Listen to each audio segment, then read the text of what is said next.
Bonjour et bienvenue dans cette vidéo.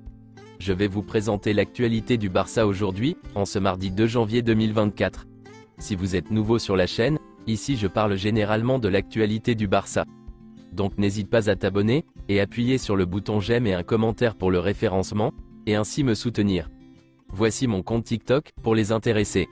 Merci, et commençons.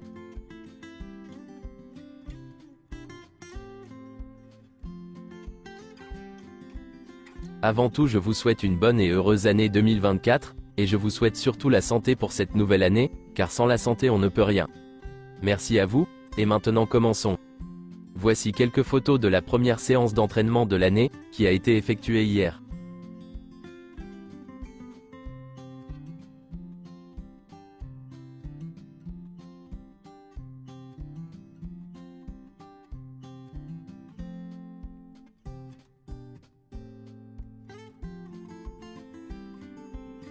Voici quelques photos des travaux de construction au Spotify Camp Nou.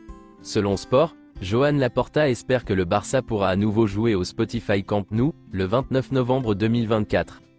Le FC Barcelone va poursuivre Libéraux pour non-paiement des 40 millions d'euros correspondant à 10% de Barça Vision. Le délai pour effectuer le paiement avait pris fin le 31 décembre 2023, et le Barça a lancé les actions en justice correspondantes. Initialement, Barcelone a vendu 49% de Barça Vision à Orpheus Média et Socio, en échange de 200 millions d'euros.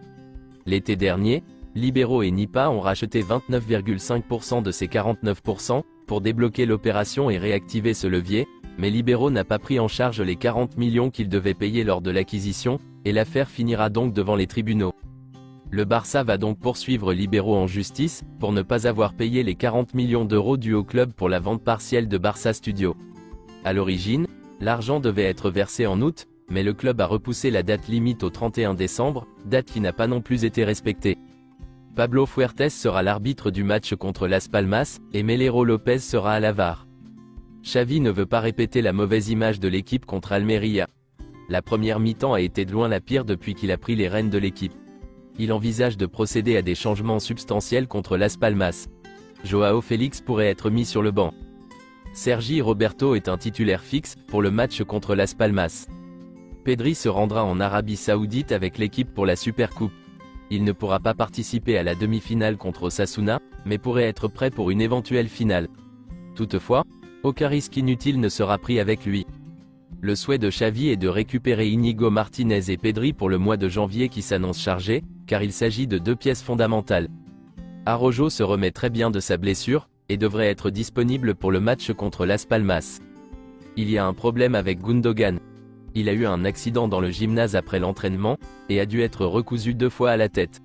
Il devrait être prêt pour le match contre Las Palmas. La FIFA dispose de 2 places pour la Coupe du Monde des clubs 2025, qu'elle attribuera elle-même au club. Toutefois, selon des sources proches du président, aucune de ces 2 places n'ira au Barça. La Super League sera une réalité en 2024. A22 Sport Management consacrera l'année prochaine à la mise en œuvre de son plan d'affaires, à la création du dossier de candidature, et à la conclusion d'accords avec le plus grand nombre de clubs possible. C'est officiel, le FC Barcelone a annoncé que Marcos Alonso sera opéré la semaine prochaine. Sergi Roberto, Marcos Alonso et Marc Casado ont moins de 6 mois de contrat avec le FC Barcelone. Ils sont désormais libres de négocier avec n'importe quel club. Selon Sport, le Barça souhaite renouveler le contrat de Marc Guiu, afin d'éviter les tentatives d'attraction de la part d'autres clubs. Pour Juan Miranda, le Barça s'est réservé 40% d'une future vente.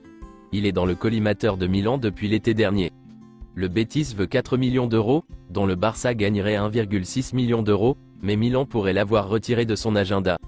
Ils ont d'autres projets.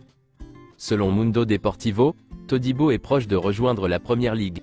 Jusqu'à 3 des plus grands clubs anglais ont maintenu des contacts avec Nice. Barcelone empocherait 20% du coût du transfert. Selon Mundo Deportivo, des sources du club ont démenti toute négociation pour Alex Garcia. Ils ne poursuivront pas le joueur, tant que la question du fair play financier n'aura pas été résolue.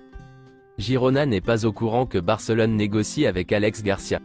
Sa clause libératoire est inférieure à 20 millions d'euros, mais le Barça pense que c'est impossible pour le moment. Alex Garcia est apprécié par le Barça depuis longtemps, mais il faudrait beaucoup d'argent pour le recruter. Girona ne cédera pas un seul euro. Il y aura d'autres options, d'autres noms sortiront. L'agent d'Estevao William, André Curie, sera à Barcelone cette semaine, pour tenter de trouver des solutions pour que le joueur rejoigne le Barça. L'offre d'Estevao William s'élève à 52 millions d'euros. Selon les informations de Sport, en Angleterre, on dit que le Barça est prêt à offrir 45 millions d'euros à Manchester United, pour Mason Greenwood. Le FC Barcelone est également prêt à offrir au joueur le numéro 10. Et pour finir, voici quelques déclarations de Frenkie de Jong. Je suis dans le club où j'ai toujours voulu être, où j'ai rêvé d'être. La Ligue des Champions? En tant que joueur, on veut gagner les grands trophées, mais je ne les ai pas encore gagnés. Je n'ai pas encore gagné les trophées que je veux gagner, et je ne suis pas encore le joueur que je veux être. Je peux encore m'améliorer et j'ai encore du temps devant moi, mais j'aimerais y arriver le plus vite possible. Être décisif est souvent lié au but et aux passes décisives. Ce n'est pas le cas à mon poste. Je veux être important d'une autre manière. Je peux encore progresser dans cette direction, et je ne suis pas encore là où je veux être. Je ne pense pas que je deviendrai entraîneur après la fin de ma carrière. Toute équipe à laquelle il manque 5 joueurs clés aura un niveau inférieur, et c'est le cas pour nous aussi. J'espère que nous pourrons jouer avec la même équipe pendant longtemps cette année, et que tout le monde maintiendra sa forme physique. Jouer des tournois internationaux avec son pays est ce qu'il y a de mieux pour un footballeur. Nous sommes fiers de jouer pour l'équipe nationale néerlandaise, et tout le monde attend avec impatience l'Euro. Bien sûr, le Spotify Camp Nou nous manque. Pour moi, c'est le plus beau stade du monde. C'est notre maison, on s'y sent familier. Quand on va dans un autre stade, il faut bien sûr s'adapter. C'est tout pour aujourd'hui, et merci d'avoir suivi la vidéo.